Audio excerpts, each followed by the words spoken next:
Apprendre à avancer avec son corps. La vraie question n'est peut-être pas comment me forcer davantage, mais plutôt comment apprendre à avancer avec mon corps et non plus contre lui. J'ai longtemps cru que pour réussir quelque chose, il fallait avoir la volonté. Mais alors, vraiment beaucoup de volonté. Je peux vous en parler. Le genre de volonté qui se lève un lundi matin et qui dit: «Cette fois, j'ai décidé, je change tout. Je reprends le sport, je mange mieux, je m'organise, je médite, je bois 2 litres d'eau et à 22 heures, je dors». Évidemment, c'est le lundi, parce que commencer progressivement un mercredi après-midi, apparemment, ce n'était pas assez spectaculaire pour moi.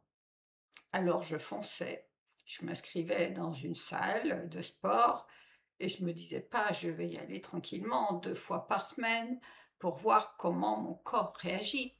Non, mais dans ma tête, j'étais prête pour les Jeux olympiques. Je voulais des résultats tout de suite. Je me forçais, je dépassais mes limites et je continuais même quand mon corps commençait à m'envoyer quelques petits messages. Au début, il était plutôt gentil, poli. «Tu es peut-être un peu fatigué aujourd'hui». Mais comme j'écoutais pas, il devenait plus clair. «Il faudrait peut-être ralentir». Et comme je ne l'écoutais toujours pas, il finissait par dire: «Très bien, puisque tu ne veux pas t'arrêter, je vais te bloquer moi-même». Et là, il y avait quelque chose qui se mettait en place. Ne plus pouvoir marcher, dormir, être douloureuse ou angoissée en tous les cas, et il était difficile de repérer ce qui se passait. Et au bout de quelques mois, je ne pouvais plus continuer et j'avais tout à recommencer. Et je pensais sincèrement que j'avais encore échoué, que je n'étais pas assez disciplinée, que je manquais de volonté. Alors qu'en réalité, de la volonté, j'en avais peut-être même un peu trop. Ce que je n'avais pas appris, c'était la mesure. J'avais appris à faire des efforts, à tenir, à ne pas abandonner. Mais je n'avais pas appris à écouter.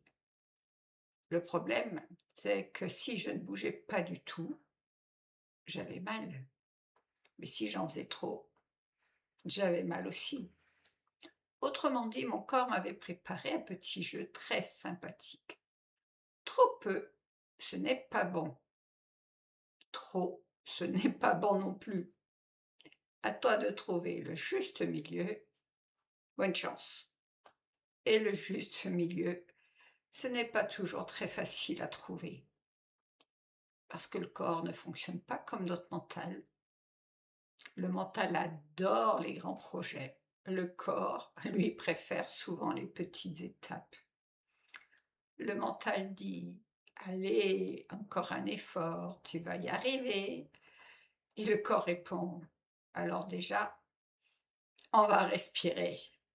Un organisme progresse lorsque on le sollicite juste assez, puis qu'on lui laisse le temps de récupérer. Assez de stimulation, il ne se passe pas grand-chose. Trop de stimulation, trop vite, le corps ne s'adapte pas, il se défend. Ce n'est pas de la faiblesse, c'est de la protection. Et petit à petit, j'ai compris que mon corps n'était pas en train de saboter mes projets. Il essayait seulement de me faire respecter un rythme que je refusais d'entendre. Donc j'ai commencé à apprendre quelque chose de complètement nouveau pour moi, la bienveillance. Et soyons honnêtes, au début, la bienveillance envers soi, cela peut sembler très étrange. On a parfois l'impression que si on ne se force pas, on va devenir une personne qui passe ses journées sur le canapé avec une couverture et une tisane. Et bien sûr, on culpabilise. Mais être bienveillant avec soi, ce n'est pas tout arrêter, ce n'est pas renoncer, c'est ajuster. Et c'est peut-être faire 20 minutes au lieu d'une heure. C'est s'arrêter avant la douleur. Et non pas seulement quand le corps ne nous laisse plus le choix. C'est accepter qu'un petit effort régulier peut être bien plus efficace qu'un grand effort suivi de 3 semaines de récupération. Donc aujourd'hui, j'essaie de ne plus travailler contre mon corps, j'essaie de travailler avec lui. Je ne dis pas que j'y arrive tous les jours. Il m'arrive encore de vouloir aller plus vite que la musique. Mais maintenant, j'essaie au moins d'écouter la musique. Parce qu'avancer, ce n'est pas toujours se pousser davantage.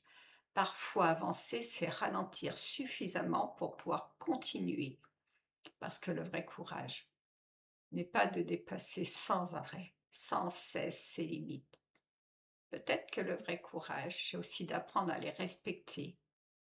Alors si vous avez beaucoup de volonté, parce que votre corps finit régulièrement par tirer le frein à main, ce n'est peut-être pas parce que vous êtes incapable. C'est peut-être simplement parce que vous avez besoin d'apprendre une autre manière d'avancer, une manière plus douce, plus régulière et surtout plus respectueuse de vous-même.